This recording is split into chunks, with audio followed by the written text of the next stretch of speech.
আসসালামু আলাইকুম ওয়া রাহমাতুল্লাহ।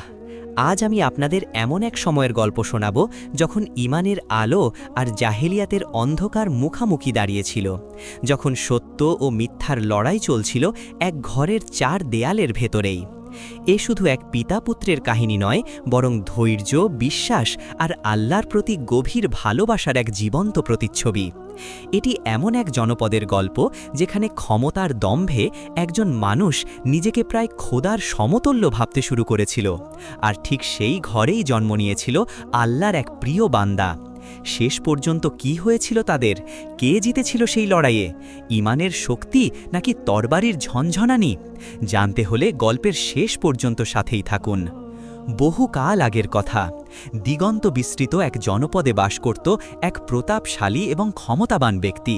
তার নাম মানুষ প্রায় ভুলেই গিয়েছিল। তার নিষ্ঠুরতা আর অত্যাচারের কারণে লোকমুখে সে জালেব নামেই পরিচিতি লাভ করেছিল। তার বিশাল প্রাসাদ ছিল যেন এক ছোটখাটো রাজ্য।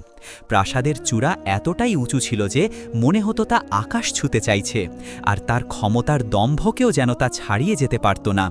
তার আস্তাবলে ছিল শত শত তেজি ঘোড়া, যার রেশাধ্বনিতে কেঁপে উঠত পুরো এলাকা।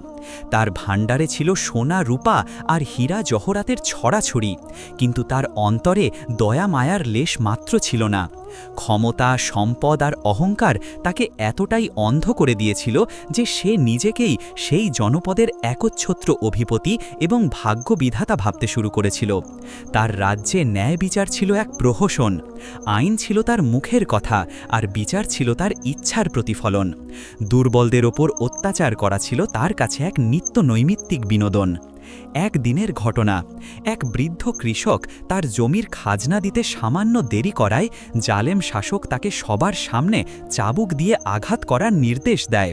বৃদ্ধের আর্তনাদ আর আকুতি তার পাথরের মতো হৃদয়ে কোনো আঁচড় কাটতে পারেনি, বরং ভিড়ের মধ্যে কেউ একজন সামান্য প্রতিবাদ করার চেষ্টা করলে তার জিভ কেটে নেওয়ার হুমকি দেয় সে। সেই থেকে তার সামনে সত্য কথা বলার সাহসটুকুও কেউ করত না। মানুষ তার ছায়া দেখলেও ভয়ে পথ পরিবর্তন করত। এই ঘোর অমানিসার মধ্যেই একদিন সেই জালেম শাসকের ঘরে জন্ম নিল এক পুত্র সন্তান।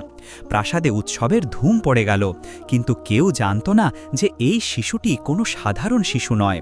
সে এসেছে এই অন্ধকার রাজ্যে আলোর মশাল হয়ে। তার মায়াবী চেহারার দিকে তাকিয়ে মা তার নাম রাখলেন আরহাম, যার অর্থ দয়ালু বা করুণাময়। কি আশ্চর্য! পিতার পরিচয় যেখানে জালেম, সেখানে পুত্রের নাম দয়ালু। নিয়তির এ যেন এক অদ্ভুত খেলা। শৈশব থেকেই আরহাম ছিল তার পিতার সম্পূর্ণ বিপরীত।